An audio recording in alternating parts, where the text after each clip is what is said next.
Kerajaan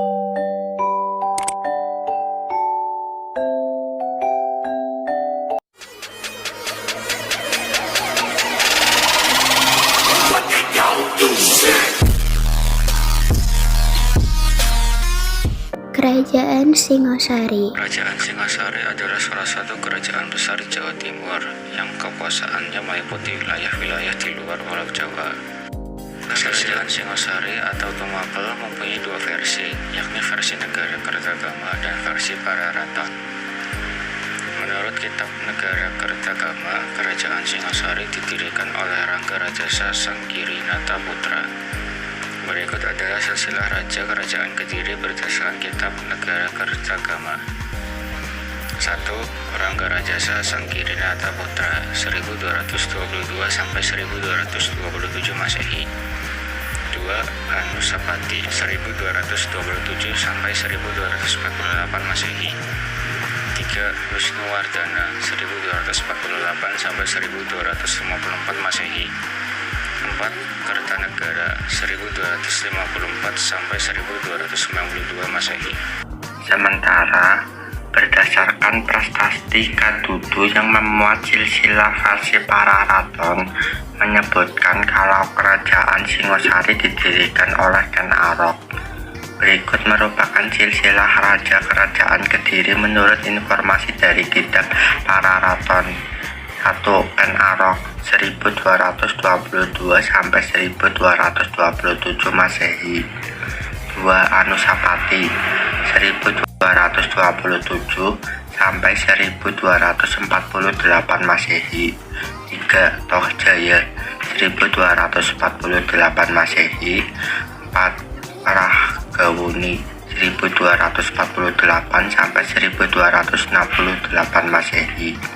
5. Kertanegara 1268 sampai 1290. Disimpulkan jika kerajaan Singosari berlokasi di dua wilayah. Pusat kerajaan pertama berlokasi di Moharto yang dihuni sejak pemerintahan Ken Arok hingga Wisnuwardana. Di lokasi ini ada Sungai Bango dan Sungai Beratas yang berdasarkan catatan sejarah membentang-bentang sepanjang 1 mil.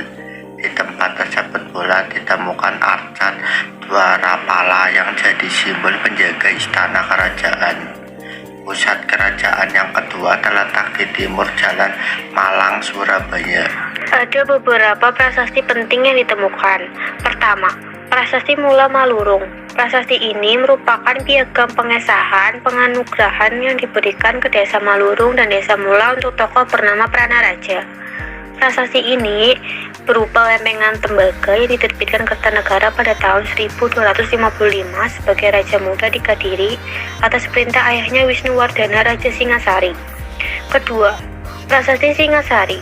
Prasasti yang berasal dari tahun 1351 Masehi ini ditemukan di Kecamatan Singosari, Malang, Jawa Timur. Prasasti ini dibuat sebagai penanda pembangunan Caitya atau pemakaman yang dibangun Mahapati Gajah Mada. Ketiga, Prasasti Wurare. Prasasti ini berisi peringatan pengesahan patung Mahasobaya di wilayah dinamakan Wurare. Prasasti ini dibuat dengan bahasa Sanskerta dan tertanggal tahun 1211 Saka bertepatan dengan 21 November 1289 Masehi. Patung Mahasobaya sendiri dibuat sebagai tanda penghormatan terhadap Raja Kertanegara. Keempat, Prasasti Manjusri.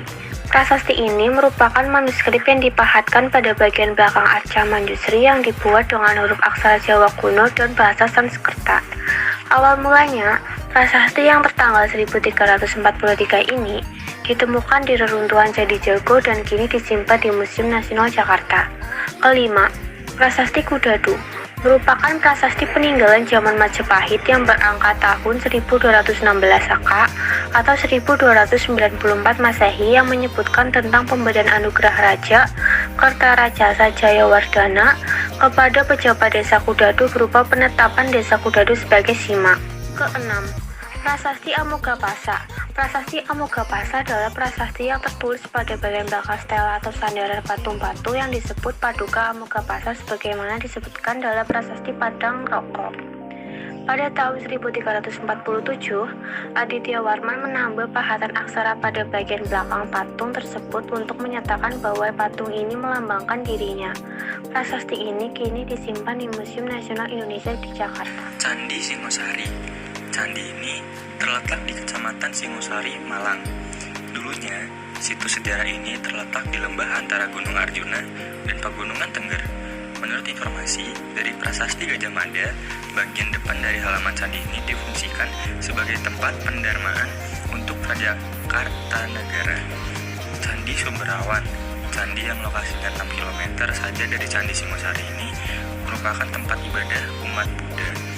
Menurut penelitian, bangunan candi ini dibuat di abad ke-14 Masehi dengan telaga bening yang mengalir di kompleknya. Karena memiliki pemandangan yang bagus, area ini sekarang difungsikan sebagai objek wisata. Candi Jago. Candi peninggalan Kerajaan Singosari ini terletak di Tumpang, Malang, Jawa Timur. Bangunannya dibuat dari tumpukan batu andesit dengan bentuk tres punden berundak. Uniknya, bagian atas candi ini tampak terpenggal karena menurut legenda terkena sambaran petir. 1. Ken Arok 1222 sampai dengan 1227 Masehi. Ken Arok berkuasa di Kerajaan Singosari selama 5 tahun, di mana saat itu ia jadi Aku Tumapel. Ken Arok naik tahta setelah berhasil membunuh Tunggul Ametung. Selama menjadi raja, ia bergelar Sri Rangga Rajasa Sang Amurwahbumi. 2. Anusapati 1227 sampai dengan 1248 Masehi. Anusapati naik tahta setelah berhasil membunuh Ken Arok. Ia memimpin kerajaan Singosari selama 21 tahun, menjadi yang terlama di antara raja yang lain. 3. Tohjoyo 1248 Masehi. Lagi-lagi perebutan kekuasaan di Kerajaan Singosari diwarnai peristiwa bunuh-membunuh. Kekuasaan Tohjoyo yang tak berlangsung lama disebabkan pembunuhan yang dilakukan Ranggawuni, yang tak lain adalah putra Anusapati. Sebelum pasukan Tohjoyo datang, keduanya buru-buru menyerang ke arah istana hingga menyebabkan Tohjoyo terluka parah kemudian meninggal dunia. 4. Ranggawuni yang berkuasa dari tahun 1248 sampai 1268 Masehi. Tewasnya Tohjoyo membuat Ranggawuni naik tahta. Selama berkuasa, ia diberi gelar Sri Jaya Wisnuwardana dengan dibantu oleh Maesa Cempaka. 5. Kertanegara yang berkuasa dari tahun 1268 sampai 1292 Masehi. Masa kepemimpinan Prabu Kertanegara adalah puncak kejayaan untuk Kerajaan Singosari. Raja terakhir dari Kerajaan Singosari ini memang dikenal punya cita-cita mempersatukan seluruh Nusantara. Ketika berkuasa, Prabu Kertanegara sendiri diberi gelar Sri Maharaja Diraja Sri Kertarajasa. Dalam menjalankan roda pemerintahan, Kertanegara dibantu oleh 3 orang menteri, yakni Mahamentri Ihino, Mahamentri Isirikan, dan Mahamentri Ihalu.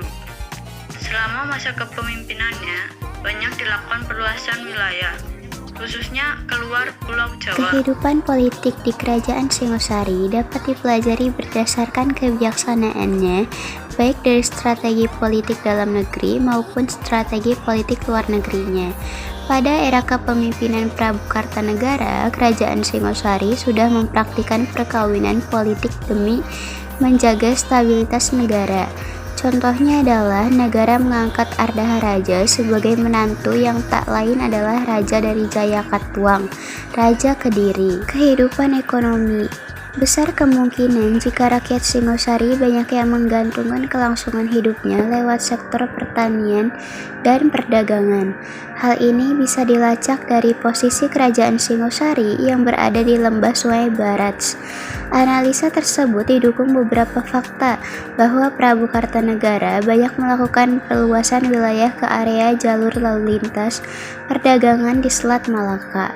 Fakta-fakta ini besar kemungkinan dilakukan untuk menarik minat para pedagang luar negeri supaya melakukan perdagangan di wilayah Kerajaan Singosari. Masa kejayaan Kerajaan Singasari terjadi pada masa pemerintahan Kertanegara. Prabu Kertajaya merupakan raja terakhir dan terbesar dalam sejarah Kerajaan Singasari. Ia memerintah kerajaan dari tahun 1268 Masehi hingga 1292 Masehi. Ia merupakan raja pertama yang memperluas kekuasaan ke daerah luar Pulau Jawa. Seperti yang tertulis di Kitab Negara Kertagama, di saat puncak keemasan ini, Kerajaan Singasari berhasil menaklukkan berbagai wilayah di Pahang, Gurun, serta Bakulapura. Berbagai wilayah Sumatera, Bali, Kalimantan, hingga daerah Indonesia Timur tak luput dari serangannya. Sumber prasasti lain yang berasal dari tahun 1292 Masehi juga menyebutkan Singasari juga berhasil menaklukkan berbagai pulau kecil di Nusantara. Penyebab keruntuhan Kerajaan Singasari mulai terjadi pada masa pemerintahan Kertanegara. Runtuhnya kejayaan Kerajaan Singasari disebabkan oleh keroposnya jantung pertahanan kerajaan. Ini tak lepas dari keputusan Prabu Kertanegara untuk fokus menguatkan pertahanan di luar kerajaan dengan mengirim bala tentara dalam jumlah besar pada ekspedisi Pamalayu. Kesempatan ini dimanfaatkan oleh Jayakatwang yang merupakan besan Raja Kertanegara sendiri untuk melancarkan serangan pemberontakan. Dalam sebuah kesempatan, ia berhasil membunuh Prabu Kertanegara dan jatuhlah tahta kerajaan dalam genggamannya. Meski demikian, Raden Wijaya yang merupakan menantu Kertanegara berhasil meloloskan diri ke Madura di saat situasi kerajaan sedang berkecamuk. Di Madura, Raden Wijaya dilindungi oleh seorang bupati yang bernama Arya Wiraraja. Ternyata, dendam Raden Wijaya kepada Jayakatwang tak habis begitu saja. Lalu, ia bergabung dengan bala tentara Mongol yang diperintahkan Kubilai Khan untuk menyerbu Singasari. Kubilai Khan yang tak tahu jelas asal-usul Raden Wijaya mengiyakan saja kehadirannya. Saat itu, Kubilai Khan juga belum tahu kalau Prabu Kertanegara telah tewas dibunuh oleh Jayakatwang. Akibat serangan ini, Jayakatwang berhasil dibunuh. Kemenangan ini ternyata membuat pasukan Kubilai Khan terlalu larut dalam kesenangan hingga lupa siapa sosok di balik Raden Wijaya. Akhirnya, Raden Wijaya pun tanpa terduga melakukan serangan balik kepada pasukan Mongol dan berhasil mengusir mereka dari tanah Jawa. Setelah kejadian ini, riwayat Kerajaan Singasari sudah usai.